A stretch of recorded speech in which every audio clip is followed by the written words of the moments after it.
D'accord? Donc, il faut. Ce que j'essaye de vous faire entendre, c'est quoi? C'est que c'est une période qui n'est pas une mitzvah. C'est-à-dire, c'est pas une période comme les autres. Il y a des moadim, tu vas taper Pessah, ta Sukkot, c'est des passages, c'est des moments qui sont avec toute une, comment dire, une atmosphère particulière que tu grandis de cette mitzvah et que tu as quelque chose à accomplir. Le Homer, c'est tout. C'est-à-dire que le Homer, c'est pas un plus. Le Homer, c'est tout ce que tu es.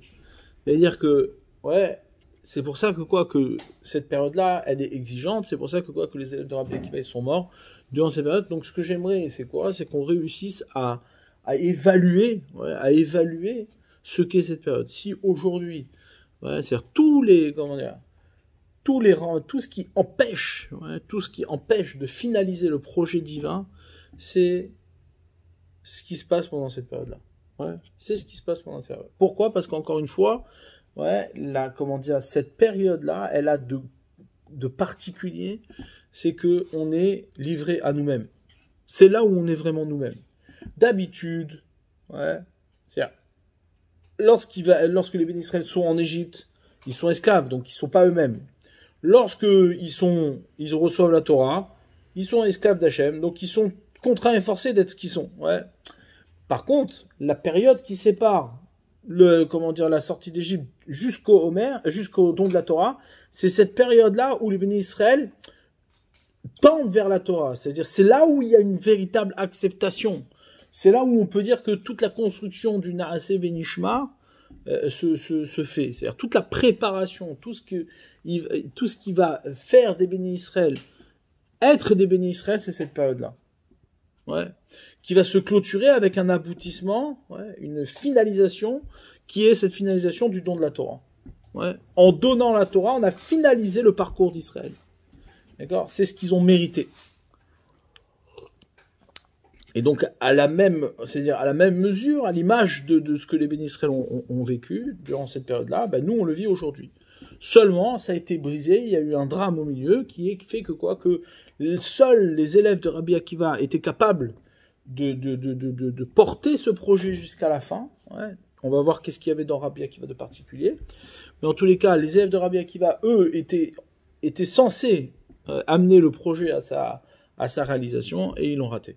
Ouais, ça n'a pas marché. Donc du coup, nous aujourd'hui, on est en deuil. Ouais, on est en deuil. Vous vous rendez compte? C'est-à-dire qu'on parle d'un deuil que ceux qui ont précédé Rabbi Akiva ne l'avaient pas. C'est-à-dire que, ceux qui étaient avant Rabbi Akiva n'avaient pas ce deuil-là. Il n'existait pas. Pour eux, cette période-là n'était pas un deuil.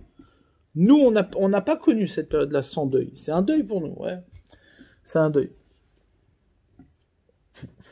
Pourquoi? Parce que, quelque part, Rabbi Akiva, il faut connaître le contexte, Rabbi Akiva vit dans une période qui est propice, ouais, à l'avenue du Mashiach. On est dans la destruction du deuxième temple.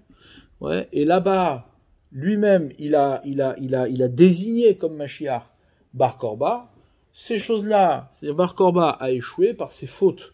Il a amené que le Mashiach ne s'est pas révélé. Et par conséquent, Rabbi Akiva a vécu cette déception aussi. C'est-à-dire que Rabbi Akiva est le personnage qui est censé, c'est-à-dire qui porte en vérité l'aboutissement et la fin, la réalisation du peuple d'Israël. Ouais. Ça, c'est ce qu'on avait vu la dernière fois. C'est ce que Akadosh Baruch Hu, il a révélé à Moshe Rabbeinu au Sinaï. Il lui a dit, voilà, je vais te donner la Torah. Et il a vu que Akadosh Baruch Hu, il était en train de faire des couronnes sur les lettres. Ouais. Il était en train d'écrire des couronnes sur les lettres. Moshe Rabbeinu demande, mais pour qui tu fais ça? Il dit, il y en a un plus tard qui s'appelle Rabbi Akiva Shemo. Ouais, Akiva Shemo, son nom c'est Akiva. Ouais, et il va pouvoir être Doresh, il va pouvoir révéler de ses couronnes Tilim Shel Halachot, des tas entiers d'Halachot, d'accord, qui vont pouvoir permettre justement, une révélation de la Torah encore plus riche et encore plus riche, d'accord. Donc ça veut dire quoi? C'est-à-dire qu'Akadosh Baruch Hu, il lui a révélé Rabbi Akiva. Akadosh Baruch Hu a révélé Rabbi Akiva à Moshe. Ça veut dire quoi? Ça veut dire que Rabbi Akiva est celui qui termine le Gilouï de la Torah. C'est celui qui termine la révélation de la Torah. Rabbi Akiva fait partie de la révélation de la Torah. Donc, ce qu'il faut qu'on comprenne, c'est qu'est-ce que Rabbi Akiva? Qui il est Rabbi Akiva? Ouais, qu'est-ce que c'est Rabbi Akiva? Et quel a été cet échec? Donc, pour comprendre ça, il faut, bien entendu, comprendre les enjeux, c'est-à-dire d'abord la Mishnah. La Mishnah, elle nous ramène, la Mishnah dans Sota, elle ramène que quoi? Que Rabbi Akiva, Mishemet, Rabbi Akiva, Batlak Voda Torah. Depuis le moment où Rabbi Akiva il est décédé, alors le kavod de la Torah, il a disparu. Le kavod de la Torah, il a disparu. Pourquoi? Tirachi, c'était quoi le kavod de la Torah? Le kavod de la Torah, c'est qu'il était, il était même d'Oresh, ça veut dire il étudiait même les tagim qui étaient sur l'aide. Ça veut dire qu'il n'y avait pas un seul détail de la Torah, et c'est ça le point le plus important, c'est-à-dire dans le comportement. C'est-à-dire, ici, on ne parle pas de l'érudition de Rabbi Akiva, on parle du comportement de Rabbi Akiva. Ouais. C'est-à-dire, vous savez, dans l'étude, il y a deux choses. Il y a la lettre, il y a la lettre que tu étudies. C'est le message que tu entends, tu es en train d'étudier quelque chose, tu traduis, tu comprends, tu expliques. Ouais.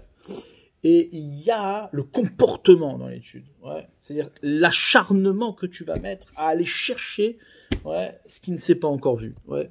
Ça, c'est pas lié à l'érudition. Ça, c'est pas lié à la chorma. Ouais. Ça, c'est lié à ce que tu es. Ouais. C'est lié à cette période du Homer. C'est lié à cette séparation qu'il y a entre l'Égypte et le don de la Torah. Ce qui va faire qu'un homme il réussit dans l'étude de la Torah, c'est-à-dire ce qui va faire qu'une personne elle est vraiment liée, c'est-à-dire elle est dans la finalisation du Gilouï, c'est-à-dire de la révélation de la Torah, c'est cet acharnement, cette obstination à aller chercher la Torah encore et encore, c'est-à-dire plus loin que la lettre, plus loin que la lettre. La lettre, elle s'adresse à tout le monde de la même manière, ouais. Tout le monde est capable de lire la même lettre. Qu'est-ce qui fait la différence entre quelqu'un qui lit la même chose et qui ne comprend pas la même chose, c'est-à-dire qui est capable d'aller plus loin et d'émerveiller à partir du texte, des choses que personne n'a jamais entendues. Ouais, qu'est-ce qui fait ça? Qu'est-ce qui fait? Jusqu'à que le Midrash dira que Rabbi Akiva, c'est-à-dire que ce que les élèves, ce que Rabbi Akiva il va révéler, on l'a jamais entendu, c'est-à-dire il n'a jamais été entendu. Rabbi Akiva, il a été mégalé de la Torah que personne n'avait entendu. Ouais. Et pourtant, ça n'empêche pas que Halakha le Moshe Sinaï, ça n'empêche pas que cette Torah-là, c'est la Torah de Moshe au Sinaï. D'accord? Donc, qu'est-ce qui fait la différence? Qu'est-ce qui fait qu'un type, il dit des choses que de toute manière, ce qu'il dit, tout le monde est capable de le dire. Ouais, moi aussi, je lis la même chose que toi. Et le type qui va lire la Torah, il va dire des choses que personne n'a jamais entendues. Ouais. Et qui sont émettes. C'est quoi la différence? La différence, elle est là. La différence, elle n'est pas dans l'intelligence, elle n'est pas dans l'érudition, elle n'est pas dans la capacité intellectuelle. La différence, elle est dans l'acharnement, la messirut nefesh. C'est-à-dire cet acharnement-là qu'il avait Rabbi Akiva. D'où le provenait cet acharnement de Rabbi Akiva? L'acharnement, c'est le point essentiel, c'est le point fondamental du lien que tu vas avoir avec la Torah. Cet acharnement-là, il se construit durant la période du Homer. Qu'est-ce qu'il avait Rabbi Akiva? Alors on va essayer d'aller voir maintenant un peu plus loin, d'accord, de qu'est-ce qu'il a hérité Rabbi Akiva, qu'est-ce qu'il a mérité Rabbi Akiva, quelle était la caractéristique, quelle était la mida de Rabbi Akiva. Rabbi Akiva, il nous dit une chose, il nous ramène une chose qui correspond, mais malheureusement, c'est-à-dire malheureusement encore une fois, c'est-à-dire que si tu lis la lettre seulement, alors tu entends que des paroles moralistes, des choses qui sont assez évidentes et qui plaisent à tout le monde. Rabbi Akiva, il te dit, il y a un klal gadol batorah, un seul klal qui réunit toute la Torah. Klal gadol batorah, c'est le grand principe de la Torah. Ve'afta l'eracha kamocha, tu aimeras ton prochain comme toi-même.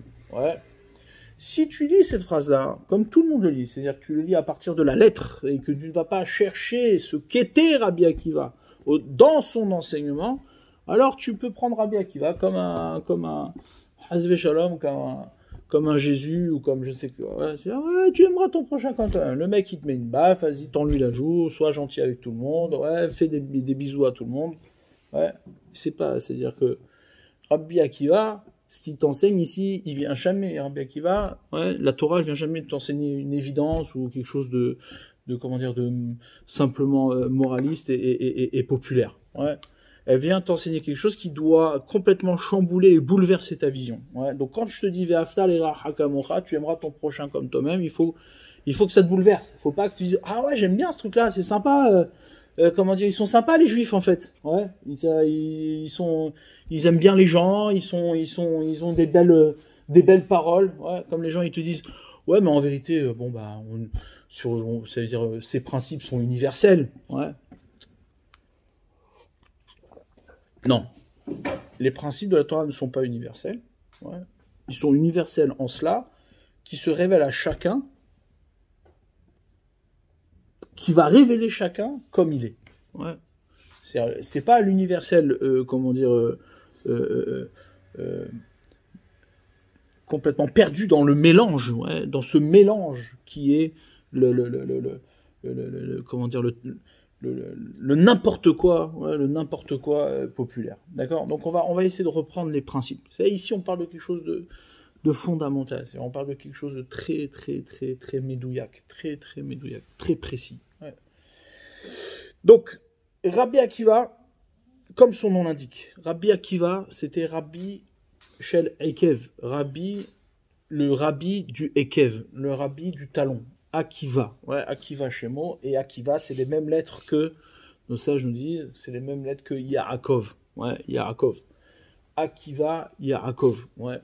C'est-à-dire que Akiva, il est allé chercher, c'est-à-dire il provient de ce Yaakov, c'est-à-dire du Ekev qui était Yaakov. Ouais. Au moment où Yaakov, il est né, il tenait le Ekev de Esav, il tenait le talon de Esav. Écoutez bien ce qu'on dit maintenant, d'accord? C'est-à-dire que là, maintenant, on va essayer d'aller un peu plus en profondeur. On a juste fait une petite introduction pour reprendre un petit peu les éléments. Maintenant, Rabbi Akiva, ouais, c'est les mêmes lettres que Yaakov. Comme ça, nous dit le Harizal, pour nous dire quoi? Qu'en vérité, la source, l'origine de Akiva, ouais, il est dans la naissance même de Yaakov. C'est quoi la naissance de Yaakov? Pourquoi il s'appelle Yaakov? Pourquoi Israël? C'est-à-dire Akiva est la dimension d'Israël qu'est Yaakov. Ouais. C'est le Gilouï, c'est la révélation de Yaakov au sein même d'Israël. Pourquoi? Qu'est-ce qu'il a de spécial? C'est-à-dire que quoi? Que Israël, ouais, Yaakov, quand il est né, il tenait, pourquoi il s'est appelé Yaakov? Il tenait le talon de Esav. Il tenait le talon de Esav. Ouais. Akiva, il s'appelle Akiva parce que Yaakov, il tenait le talon de Esav. Ça veut dire quand on parle d'Akiva, on parle du talon de Esav. Ouais. On parle de ce que Yaakov tient du talon de Esav. Esav, c'était qui? Esav, c'est la Avodazara. C'est toute la, comment dire, la dimension de l'homme dans ce qui se rebelle de Dieu, dans ce qui se rebelle d'Hachem. Ouais. C'est cette dimension de l'homme entièrement, comment dire, revendicatrice de son autonomie. Ouais. Maintenant, quand Yaakov il tient le talon d'Esav, il empêche Esav d'être autonome. C'est-à-dire, il le retient. Ouais. C'est quoi le talon? Comme on l'a dit souvent, comme on l'a expliqué plusieurs fois, le talon de Esav, le talon, ouais, les talons, le pied. Un pied, c'est quoi la particularité du talon? C'est celui qui fixe la personne, c'est celui qui donne la stabilité à la personne. Ouais. Le talon, c'est celui qui donne la stabilité. En même temps, cette stabilité, elle est l'occasion d'aborder la prochaine étape. Si tu n'as pas cette stabilité, tu ne peux pas avancer. Ouais. Le talon permet de créer une stabilité pour que tu puisses avancer la prochaine étape. D'accord? Maintenant, le régel, ouais, le pied, le talon de Esav, ouais, c'est sa stabilité. Yaakov empêche, c'est-à-dire il empêche Esav, ouais, il empêche Esav d'aller plus loin. Il le retient, ouais. C'est-à-dire que Akiva est celui qui empêche Esav, c'est-à-dire qui empêche Esav de conquérir le monde. C'est celui qui empêche Esav de se libérer de Yaakov. Ouais. Là, et ça, c'est ce que nous dit le Harizal. Il ramène que quoi? Qu'en vérité, ouais, Akiva, ouais, c'est celui qui est le Gilouï de la Torah chez Baal Pé, la révélation de la Torah orale. Ouais. Et il dit le secret de la Torah orale, comme c'est marqué dans la paracha, au sujet de Esav, ouais, que Esav, il y a Yitzhak aimait Esav qui tsaïd befiv. Il aimait Esav parce qu'il avait la chasse dans sa bouche. Qui tsaïd befiv. Il avait la chasse dans sa bouche. Ouais. Ça veut dire quoi? Il aimait Esav parce qu'il avait la chasse dans sa bouche. Dit le Harizal, c'est un secret. C'est-à-dire, il avait la chasse dans sa bouche. Ça veut dire qu'il avait le secret de la Torah chez Baal Pé. Il sentait, il y a Yitzhak, que dans la bouche de Esav émergeait, ouais, comment dire, toute le secret, toute la dimension de la Torah orale. Saïd Befiv, il chassait avec sa bouche, il avait la chasse dans la bouche. Ouais. Ça, c'est Torah orale. Il dit ça, la chasse qu'il avait dans sa bouche, c'est une allusion, c'est-à-dire c'est un signe de Rabbi Akiva qui va descendre de Esav. Ouais. Parce que Rabbi Akiva, c'était un guerre, c'était un Ben Gerim, il était Ben Gerim. Ouais. Akiva Ben Yosef. Et Akiva, il était Ben Gerim. Akiva, il était fils de guerre. Ouais. Et il dit, ouais, Tsaïd Befiv, c'est quoi? C'est une allusion à Akiva. C'était allusion à Akiva Ben Yosef, Akiva Ben Gerim, que lui, il porte toute la Torah orale. Ouais, lui, il porte toute la Torah orale. Donc, on voit d'ici quelque chose de, comment dire, de très important. C'est-à-dire qu'au même titre que quoi, qui s'appelle Akiva, il s'appelle Akiva parce que Yaakov, il tenait, ouais, comment dire, en toute dignité de ce qu'était Yaakov, c'est-à-dire celui qui retient le talon de Esav. Celui qui retient le talon de Esav. Ouais. Maintenant, ça veut dire quoi, retenir le talon de Esav? Ça veut dire, ouais, comme c'est marqué dans la paracha de Eikev. On voit que quoi, que Ve'ya'aya Eikev Tishme'un. Ouais, et voici que au talon, lorsque vous entendrez au talon, ouais, Rashi dit, c'est quoi Ekev? C'est les mitzvot que tu piétines avec ton Ekev. Tu piétines avec ton Ekev, avec ton talon. Ouais. C'est-à-dire que, c'est-à-dire au bout d'un moment, les mitzvot, ouais, elles sont tellement habituelles, habituelles que tu les piétines et que tu n'entends plus rien. Il dit, Vaya Ekev Tishmeun, lorsque tu es capable d'entendre au talon. Lorsque tu es capable d'entendre au talon. Ça veut dire lorsque tu es capable d'entendre à la fin des choses, là où les choses se sont installées.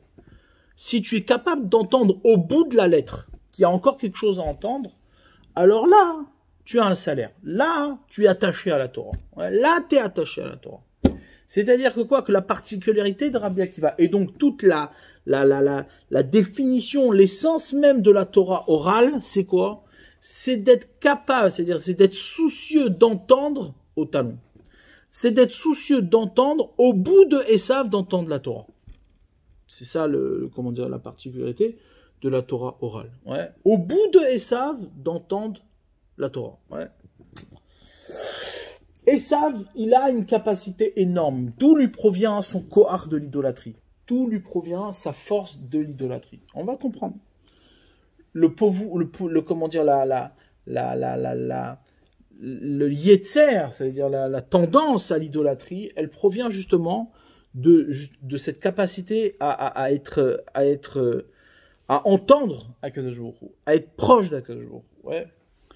Comme c'est marqué. Comment l'idolâtrie elle a commencé? Elle a commencé avec cet amalgame là, que les gens, ils étaient attachés à Dieu, mais ils ont vu qu'il y avait des intermédiaires, que toute la création, elle était révélatrice du divin, elle était au service du divin. Et donc, qu'est-ce qu'ils ont fait? Ils ont fini par servir les intermédiaires plutôt que de servir Hachem directement. Ouais. Pourquoi? Parce que ces intermédiaires, c'était avec lesquels on était en contact, on était en lien. Ouais.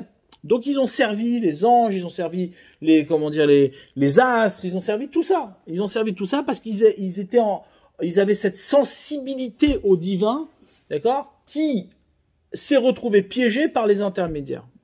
D'accord? Ça, l'idolâtrie n'existe pas, elle ne peut pas exister. Un homme ne peut pas être idolâtre. Un homme ne peut pas, se détourner de Dieu s'il n'a pas cette sensibilité au divin. Un homme qui n'a pas de sensibilité au divin, il est insignifiant. Il est insignifiant. Son mal est insignifiant. Celui qui a une sensibilité au divin, qu'est-ce qu'il fait? Il récupère le kavod d'Hachem et il le prend pour lui. Ça veut dire qu'il va devenir mechoubad, il va devenir honorable, mikoar, c'est-à-dire de la force qu'il a de donner du kavod à Hachem. Ouais. Ça, c'était tout ce que Yitzhak il aimait chez Esav. Pourquoi Yitzhak il aimait Esav? Parce qu'il a vu chez Esav une capacité énorme à donner du kavod à Hachem. Seulement, qu'est-ce qu'il a fait, Esav? Il dit, ce kavod que je suis capable de donner à Hachem, je le prends pour moi. Ça, c'est ce qu'on appelle l'idolâtrie. Ouais, c'est ce qu'on appelle l'idolâtrie. C'est-à-dire que puisque c'est moi qui donne du kavod à Hachem, donc je me dis, c'est moi qui suis important. Ouais, c'est moi qui est à l'origine du kavod d'Hachem. Donc du coup, il s'est idolâtré. D'accord? Il s'est fait Dieu, il s'est proclamé Dieu. Maintenant, celui qui est capable de retenir Esav, c'est Akiva, ouais, Rabbi Akiva. Pourquoi? Parce qu'il est capable d'entendre au talon de Esav, il est capable d'entendre, ouais, au bout de Esav, qu'en vérité, au bout de Esav, au bout de l'idolâtrie d'Esav, de l'expression d'idolâtrie de Esav, il y a Akadosh Baruch Hu, il y a la Torah, ouais, il y a la Torah. Ça, c'est comment dire, et ça, c'est toute la subtilité de l'étude de la Torah. Malheureusement, on se détourne, c'est-à-dire de plus en plus, on a perdu cette subtilité-là. C'est-à-dire que qu'on se détourne de l'étude de la Torah, l'étude de la Torah est devenue une Torah écrite. C'est tout, écrite, il n'y a plus de Torah orale. Pourquoi? Parce qu'en vérité, on ne donne de l'importance à l'étude que dans ce qui est marqué, dans ce qui est partageable, dans ce que tout le monde peut lire la même chose. Ouais, tout le monde peut lire la même chose. Ouais, tu parles d'une halakha. Oui, bon, c'est marqué comme ça, et le Ramatel il dit ça, et lui il dit ça, et Torah Box il dit ça, et machin il dit ça, ouais. Ça, tout ça, c'est quoi? C'est la dérive, c'est-à-dire c'est la transformation de la Torah orale en Torah écrite. Ouais. C'est bémet ce que les Chachamim, ouais, c'est-à-dire ce que la Torah elle-même elle interdit. Ne pas écrire la Torah orale. Ne pas écrire la Torah orale. Il y a un interdit d'écrire la Torah. C'est quoi cet interdit? C'est pas, bien sûr que Horacha, que les Chachamim, eux, ils ont écrit le Talmud, ils ont écrit la Mishnah. Mais quand ils ont écrit, ils n'ont pas écrit la Torah orale. Le danger, c'était d'en faire une écriture. Mais eux, ils n'ont jamais écrit la Torah orale. Ils ont laissé l'oralité de la Torah. Tu étudies par l'écriture l'oralité de la Torah. Le véritable issour, le véritable interdit d'écrire la Torah orale, c'est quoi? C'est de faire de cette oralité une écriture, une lettre. Comme si l'oralité se limitait à ce qui peut s'écrire. Comme si l'oralité se limite à ce qui peut se dire et se partager. Ouais. Ça, c'est-à-dire, on va essayer d'approfondir. Je ne sais pas si on réussira en une seule fois, mais en tous les cas, ce qui est important d'entendre ici, c'est quoi? Quand on vient te dire que les élèves de Rabbi Akiva, l'ona'agu kavod zelazé, ils se sont pas comportés en kavod l'un envers l'autre, ça veut dire quoi? Ça veut dire qu'ils n'ont pas été capables d'entendre ce que la Torah de l'autre s'entend à son talon. Elle s'entend pas à ce qu'il dit. Elle s'entend à ce qu'il ne dit pas. C'est-à-dire qu'au bout de la personne, au bout de ce qui est visible, au bout de l'écriture, il y a une oralité. L'exigence, et c'est ça l'acharnement. Ouais, c'est ça l'acharnement de l'étude. L'acharnement de l'étude, elle n'est pas dans vouloir retenir ce qui est marqué, d'en pouvoir être une encyclopédie. Ouais. Malheureusement, ces derniers temps, on a donné de la valeur à la capacité, intellectuelle et de mémoire. Ouais. Oui, oh là là, il connaît beaucoup de livres. Ouais, beaucoup de livres. Il a beaucoup de références. Ça c'est pas ça. C'est pas ça la Torah. C'est pas ça. Ouais. La Torah, c'est justement cette dimension de Rabbi Akiva. Jusqu'à que Moshe Rabbeinu lui-même, il vient dire à Hachem, il dit, mais pourquoi t'écris ça? Pour qui t'écris ça? T'as tout écrit, tout ce qui devrait être écrit est écrit. Qu'est-ce que tu me rajoutes des couronnes maintenant? Pour qui? Ça veut dire quoi, des couronnes? Ça veut dire quoi? Hachem, il lui a dit à Moshe Rabbeinu, il lui a dit, tu sais, ce qu'on écrit là maintenant, au bout de cette écriture, il y a encore de la Torah. Il y a encore de la Torah. Et celui qui va révéler ça, c'est Rabbi Akiva. C'est-à-dire, il y a ici quelque chose de très subtil à entendre. Il y a quelque chose de très subtil à entendre. C'est-à-dire que l'oralité est dans l'écriture. Elle est dans l'écriture, mais elle ne se voit pas. Elle ne s'entend que de ceux qui sont des Akiva. Elle ne s'entend que de ceux qui sont capables de créer de l'oralité à partir de l'écriture. Tu peux pas créer de l'oralité à partir de rien. Si tu viens, tu dis, oui, moi j'ai une oralité, ouais, comme les deux là, les rabbins orthodoxes, meskenim, ouais, les rabbins orthodoxes, ouais, eux ils arrivent, ils te disent oui, moi j'ai de l'oralité, je suis allé puiser dans la science, dans la sagesse et tout ça. Je pense qu'il faut être aussi ouvert à la pensée, à la philosophie, etc. Ouais, orthodoxe moderne. Ouais. C'est-à-dire qu'ils sont allés chercher, ils pensent que l'oralité s'entend dans l'écriture qui n'est pas l'écriture de la Torah. Parce qu'ils veulent aller chercher de l'oralité, ouais, au-delà de l'écriture de la Torah. C'est pas ça. C'est pas ça. Rabbi Akiva, il entend l'oralité. Il fait émerger l'oralité à partir de l'écriture de la Torah. Elle n'est pas écrite, mais elle se dit à partir de l'écriture de la Torah. Pour ça, ouais, c'est-à-dire pour arriver à cette dimension-là, il faut un acharnement dans l'étude. Il faut un amour de la Torah qui est celui de Rabbi Akiva. Un amour de la Torah qui va au-delà de l'écriture. Ceux qui peignent, ceux qui ont du mal, ouais, alors qu'est-ce qu'ils font? Ils vont chercher cette dimension-là dans ce qui est l'écriture autre que la Torah. Ouais. Maintenant. Donc, il faut revenir comment dire, au point ici, le point le plus important. C'est que ce qui retient, c'est-à-dire ce qui freine l'idolâtrie, ouais, ce qui renverse toute l'idolâtrie, tout le projet de Esav, ce Esav qu'on ne peut pas contrôler. La Torah écrite ne contrôle pas Esav. La preuve en est, c'est qu'Esav, il a pris la Torah écrite, il en a fait un Nouveau Testament. Ouais. C'est-à-dire qu'il a réussi. L'écriture, ce qui est visible, ce qui est palpable, la lettre, Esav, il est capable de l'apprendre. Il est capable de la détourner. Il en fait de l'idolâtrie. La Torah écrite a été complètement humiliée par Esav. Nouveau Testament, ouais. Des blaireaux qui ont écrit ça je sais pas quoi, c'est un truc, et puis hop, ils ont commencé à écrire sur la Torah. Eux-mêmes, ils ont écrit sur la Torah. Ouais.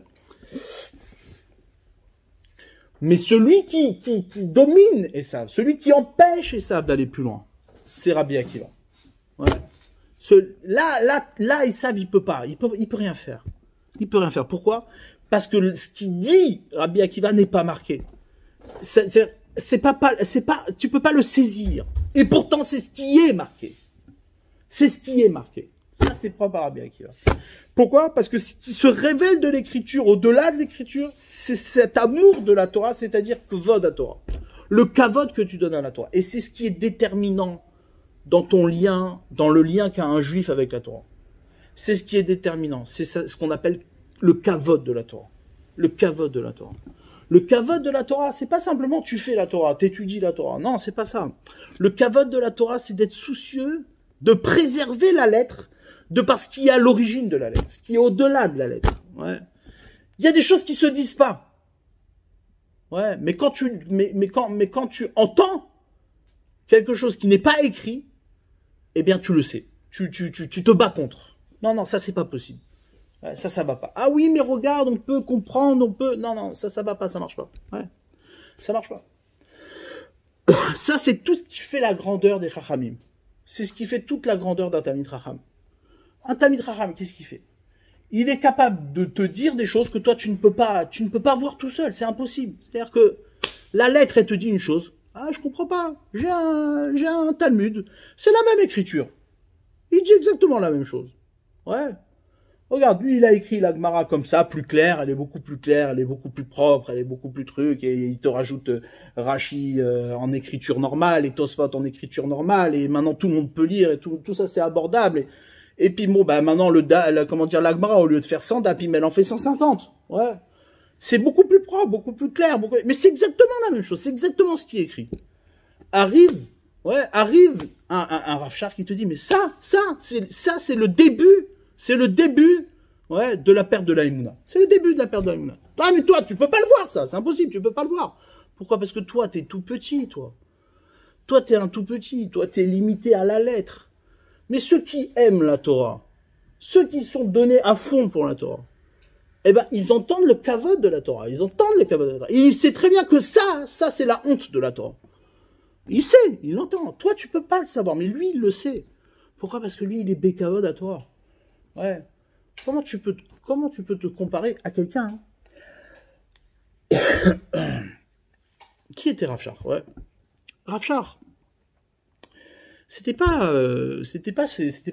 un Rav qui distribuait des dollars toute la journée à des gens qui venaient lui demander des brachot, ouais. C'était pas ça. Ouais. Rav Shar, c'était qui? Rav Shar, c'était un homme il était cool au Torah. Il vivait entièrement Torah. Le matin, il se levait, il était Torah. Ouais. Il était entièrement Torah. Il n'y avait pas un moment où il pensait pas à la Torah. Ouais. À chaque fois que... C'est arrivé plein de fois. Moi, je connais quelqu'un qui m'a raconté qu'il l'a vu de ses propres yeux. Ouais. Qu'une fois, il était à, comment dire, un Shabbat à une Seouda.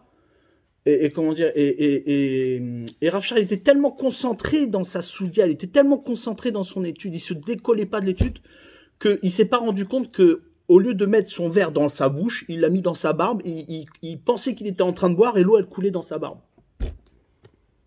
D'accord? Non. Toi, si t'es aimant de la Torah, si t'es collé à la Torah, tu peux pas comparer un distributeur de billets avec une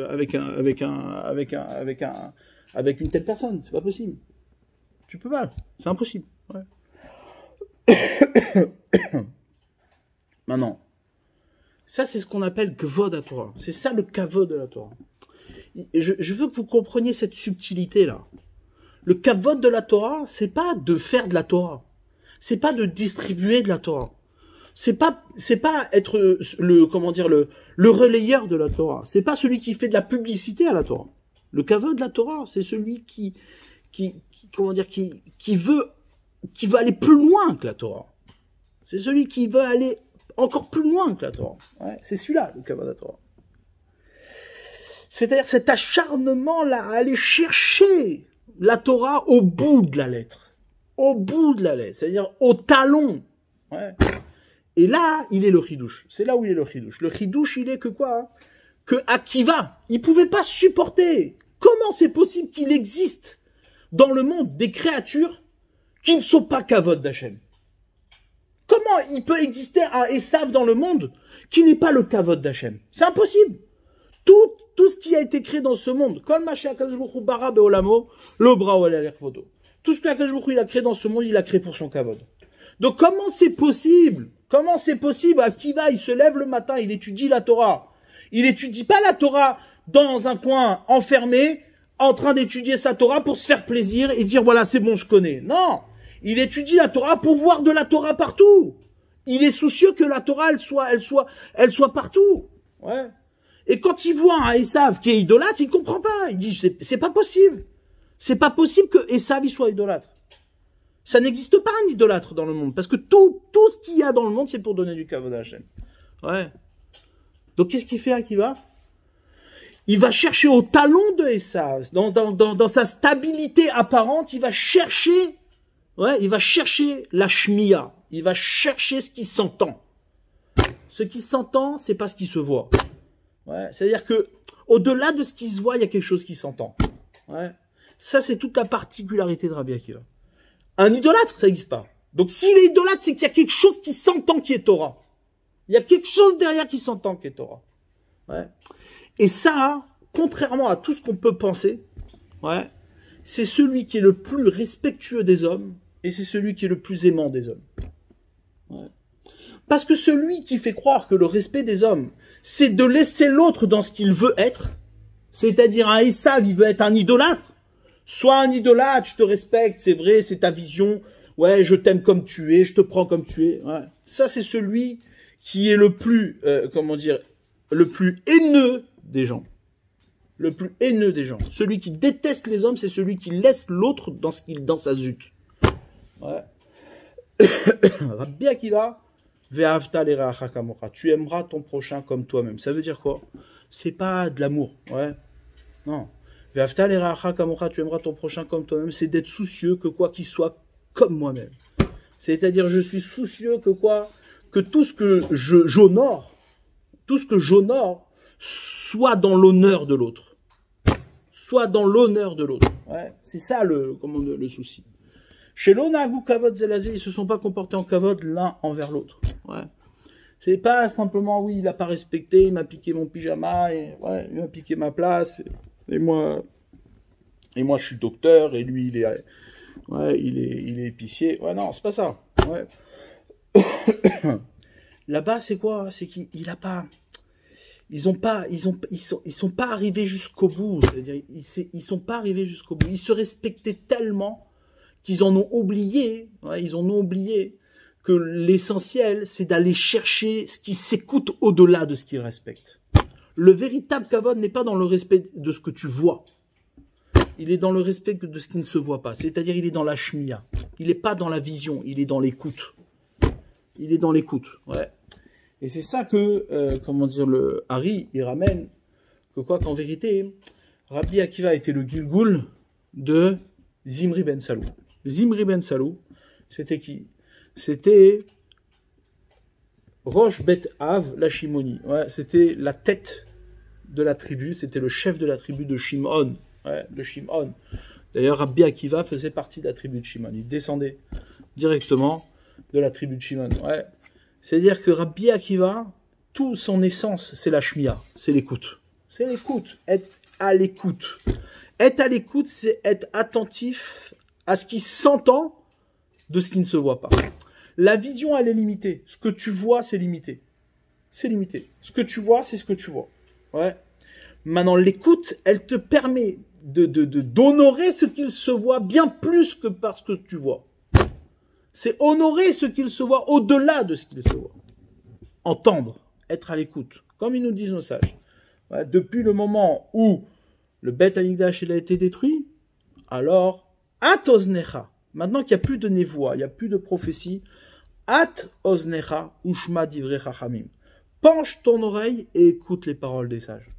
Ouais, penche ton oreille et écoute les paroles des sages. L'essentiel du travail, c'est pas sur ce que tu vois, c'est pas sur ce qui est saisissable, c'est ta capacité à pencher l'oreille et entendre. Ouais. Va'aya eikev tishmeu. Ouais. Lorsque tu seras capable d'entendre au talon, c'est-à-dire au bout des choses, tu entends encore quelque chose. Tu entends encore quelque chose. Ouais. C'est ça toute la capacité de Rabbi Akiva, c'est d'entendre le murmure du Mashiach. Ouais. Le Mashiach, c'est pas celui qui vient et qui promet des choses. Ouais. Le Mashiach, c'est ce qui s'entend. Ouais. C'est celui qui va émerger. Il va émerger. C'est d'ailleurs la raison pour laquelle le Mashiach a des origines qui sont douteuses. Ouais.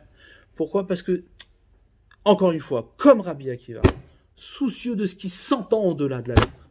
Ouais. Comment c'est possible qu'il y ait tant de mauvaises choses dans le monde? Comment c'est possible qu'il y ait tant d'obscurité dans le monde? Quoi? Une fille qui va avec son père et qui fait des enfants? Comment c'est possible une chose pareille? Ouais. Comment c'est possible que Yehuda il va avec une prostituée?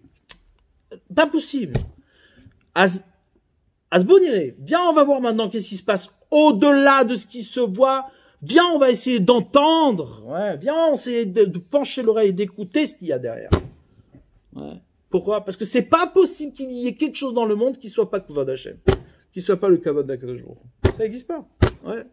Ça, c'est ce qu'il dit Rabbi Akiva, et c'est ça toute l'essence du Mashiach. C'est pour ça que Rabbi Akiva était celui qui était capable d'entendre Mashiach.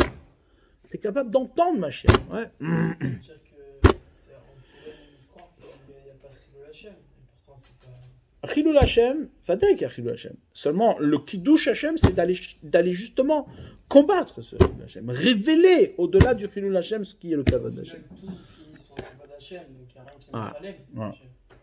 Et Bémet, c'est ça la définition du Kavod, c'est-à-dire la définition du Kavod. Le Kavod n'existe pas dans ce qui est, apparent. Le Kavod, il existe dans ce qui n'est pas apparent. Ouais, le véritable Kavod existe dans ce qui n'est pas apparent. Les gens se battent, s'obstinent à vouloir lui donner du Kavod à ce qu'il se voit. Ouais, regarde, mais moi j'ai ci et moi j'ai ça, et il se présente bien, et il a des beaux habits, et il a il est entraîné, il est svelte, il est truc, il parle bien, il est machin, etc. Ouais, il a des qualités. Tout ça, tout ce qui se voit n'est pas le kavod d'une personne. Ne peut pas être le kavod d'une personne. Et toi, tu mets en avant, tu veux vendre ça. Tu dis, mais attends, je comprends pas pourquoi on m'honore pas pour ce que je donne. Ouais. Mais quand tu es honoré par des gens, ouais, qui n'ont de kavod que pour ce que tu donnes, t'es déshonoré. Forcément. Ça n'existe pas. Tu peux pas être honoré par quelqu'un qui s'intéresse juste à ce que tu peux lui donner. Ouais, le kavod véritable. Et ça n'est valable que chez les Talmidei Chacham, que chez ceux qui sont soucieux de ce qu'il y a au-delà de la lettre. Le véritable kavod, ouais, c'est d'honorer ce que l'autre ne donne pas. Ve'ahavta l'ereacha kamocha. Ouais, tu vas aller chercher le kamocha chez l'autre. Ça, c'est le véritable kavod. Ah, mais l'autre, il n'est pas kamocha. Oui, il n'est pas kamoni. Il n'est pas comme moi dans ce qu'il donne, dans ce qu'il se voit de l'autre. Parce que de l'autre, ce que je vois, c'est la séparation. Maintenant, moi, je vais aller chercher le kamoni, je vais aller chercher le kavod d'Hachem dans l'autre qui est moi. Ouais. La seule chose qui est kamoni, qui est comme moi chez l'autre, c'est le kavod d'Hachem. Ouais. C'est ça qui est, comment dire, qui est essentiel. Et donc, par conséquent, ouais. Il y a trois choses. Il y a, comme on l'a dit plusieurs fois, il y a trois choses que Esav, il a mis la main dessus. Ouais, il y a trois choses que Esav, il a transformées. Parce que c'est trois choses qui sont apparentes. Tu peux toucher le corps d'Israël. L'âme d'Israël, tu peux pas la toucher. Ouais, c'est ce qui est marqué, que Yaakov, à la fin des temps, qu'est-ce qui s'est passé? Yaakov, à sa fin, il est revenu sur la terre d'Israël, mort. Un gouffre met. Ouais, c'est pour ça qu'il a été embaumé. Ouais, c'est le secret de l'embaumement de Yaakov. Il a été embaumé, il est retourné sur la terre d'Israël, que le corps, ouais, que un corps mort. Pourquoi? Parce que ça, c'est la dimension que Esav il peut atteindre. La dimension que Esav il peut atteindre, c'est le corps. Le corps d'Israël il peut. Ouais, ça c'est ça c'est mort. Ouais. Mais la dimension du vivant d'Israël, c'est dire, ouais, ma zaro bachaim af ou bachaim. Ouais, si sa descendance elle est vivante, alors lui aussi il est vivant. C'est-à-dire que Israël a le koach, a la force de faire vivre Yaakov même s'il est mort. Ouais. Parce qu'au-delà de la mort de Yaakov, ça a été dit que sur Yaakov cette phrase-là. Ouais, c'est bizarre. Les sages ils nous disent, tu sais, Yaakov l'omet, Yaakov il est pas mort. La Gemara elle demande, elle dit comment c'est possible que Yaakov il est pas mort? On a tous vu, la Torah elle dit qu'il est mort et on l'a même enterré. Ouais. Non. Réponse de la Gemara, ma zaro bachaim afu bachaim. Si sa descendance est vivante, lui il est vivant. Ah oui, et c'est pourquoi lui et tous les autres. Ouais, tous les autres aussi ils ont une descendance. Tous les autres, ils ont une descendance. Donc, tous les autres aussi, lorsqu'ils ont une descendance qui est vivante, les autres aussi sont... Non, ça a été dit que sur Yaakov. Pourquoi ça a été dit que sur Yaakov? Pourquoi ça a été dit que sur Yaakov? Ouais. Parce que Mazaro Bachaim, c'est-à-dire que Zaro, la seule chance de faire vivre, Yaakov, ouais, c'est d'aller chercher au-delà de la mort de Yaakov ce qui est vivant. Ouais, au-delà de la mort de Yaakov ce qui est vivant. Si tu te limites à la mort de Yaakov, à ce qui est visible de Yaakov, alors tu es avec Esav. Esav, il a gagné. Ouais. Mais si tu es Chaï, si toi, sa descendance, elle est vivante, ça veut dire quoi, elle est vivante? Elle est soucieuse d'aller chercher ce qu'il y a de vivant chez Yaakov. Alors là, à ce moment-là, Yaakov, il est vivant. Parce qu'en vérité, il n'est pas mort. Ce qui est mort, c'est ce que tu vois. Mais ce qui ne se voit pas n'est pas mort. Ouais. D'accord? Ça, c'est la seule chance, la seule possibilité qu'on a de combattre Esav. Et Esav, il a mis la main sur trois choses. Ouais. Sur l'étude, sur la Torah. Ouais. Torah écrite. Torah écrite. Il a mis la main sur la Torah écrite. Ils ont rêvé mettre la main sur la Torah orale, mais ils n'y sont jamais arrivés. Ouais. Torah écrite. Ouais. Sur le corps d'Israël, sur des Juifs. Ouais. La Torah écrite, il en a fait un Nouveau Testament. Un Juif, il en a fait un Dieu. Ouais. Il en a fait une idole. Il a pris Jésus, il a dit, toi, tu seras mon Dieu. Ouais. C'est le corps d'Israël. Et la troisième chose, c'est la terre d'Israël. Eretz Israël. Ouais. Il a pris la terre d'Israël, il en a fait un pays comme les autres. Ouais. Ces trois choses-là, c'est les trois choses qui sont visibles. C'est les corps d'Israël. Les corps d'Israël. Les corps d'Israël, c'est la terre, le corps et la Torah écrite. La Torah écrite, c'est un corps. Ouais, c'est-à-dire c'est quelque chose qui est partageable à tout le monde. N'importe quel amaret, n'importe quel ignorant, il peut lire la Torah écrite. Ouais. À tel point que un universitaire, il pense qu'il peut t'expliquer c'est quoi la Torah, parce que lui, il lit mieux que toi. Ouais. Forcément. Il a fait des études pendant 20 ans, donc il va t'expliquer ce qui est marqué. Ouais. Ah ouais, on t'a pas demandé de m'expliquer ce qui est marqué. On t'a demandé d'aimer la Torah. Aimer la Torah. Tu veux une révélation dans la Torah, il faut aimer la Torah. Combien de temps tu t'es battu pour la Torah?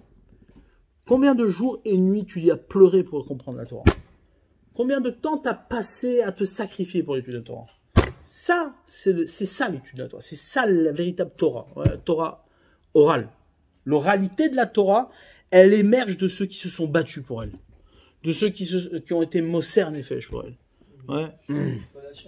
Hein? Ça revient toujours à la même chose, c'est pour l'Ichvod Hashem. D'accord.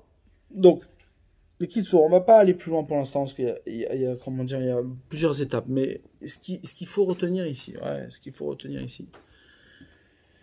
c'est que, au final, le véritable kavod, il est dans ce or, dans cette lumière qui n'éclaire pas.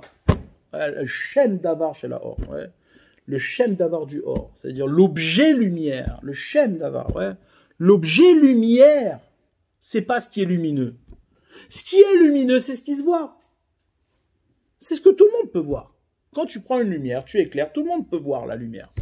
Mais la lumière elle-même, personne ne la voit. Ouais. Personne ne peut voir la lumière. Personne ne peut voir la lumière. La lumière elle-même, l'objet lumière, tu ne la vois pas. C'est la seule chose que personne ne peut voir. Ouais. Toutes les autres choses, tu vois. Ouais, tu vois. Et tu vois un arbre, tu vois tout, n'importe quel objet dans le monde, tu le vois. Ouais. Ou tu le vois, pas parce qu'il est trop petit, alors tu mets un truc. Ouais. L'objet lumière, tu le vois pas. Tu peux pas le voir. Ouais. Pourquoi? Parce que, encore une fois, c'est-à-dire, et c'est ça qui est le secret de la lumière. Ouais, c'est ça le secret de la lumière de la Torah orale. Ouais, comme c'est marqué. A'am ha'olchim bachosher. Un peuple qui se déplace dans l'obscurité. Vera'u or gadol. Ils ont vu une lumière énorme. Ouais. Le peuple qui se déplace dans l'obscurité. Pose-toi la question. Comment se fait-il que aujourd'hui, le peuple d'Israël, il ressemble à ce qu'il ressemble. Et que Béhémet, il se sent mechoubad, il se sent honoré, il se sent honorable. Je vais raconter une histoire. La Gemara dans Yoma. La Gemara dans Yoma, elle dit quoi? Elle ramène une histoire qu'au moment de la destruction du Beth Amikdash, il y avait les Kruvim, il y avait le chérubin qui était dans le Saint des Saints, dans le Kodesh HaKodashim. Ouais. Et là-bas, qu'est-ce qui se passe? Les Babyloniens, ils arrivent au Kodesh HaKodashim, et qu'est-ce qu'ils voient? Ils voient les Kruvim assemblés. Ouais. Ils voient les Kruvim, les chérubins assemblés, l'un avec l'autre. Ouais. Et eux, ils se moquent. Ils disent quoi? Ce peuple-là qui est proche d'Akadosh Baruch Hu, ouais, celui qui est, le peuple des miracles, qu'est-ce qu'il a dans son Saint des Saints? Qu'est-ce qu'il a dans son Kodesh HaKodashim? Cette petite blague, une blague, que là-bas on a deux chérubins qui s'accouplent. C'est quoi cette histoire? Ouais. Ils se sont moqués d'Israël. Ouais, Et là-bas, les Rishonim, ils demandent, ils disent, je comprends pas, comment c'est possible que les chérubins, ils se sont assemblés à ce moment-là? Il y a marqué que quand les bénis Israël, ils faisaient la volonté d'Akadosh Baruch Hu, ouais, les chérubins, ils s'assemblaient, ils étaient tournés l'un vers l'autre. Par contre, lorsqu'ils faisaient pas la volonté d'Akadosh Baruch Hu, les chérubins, ils se tournaient le dos. Et là, on peut pas être dans un moment, aussi inverse à la volonté d'Akadosh Baruch Hu. Ouais, les bénis Israël ici, ils sont dans la destruction de leur Beth Amikdash. Ils sont. Ouais.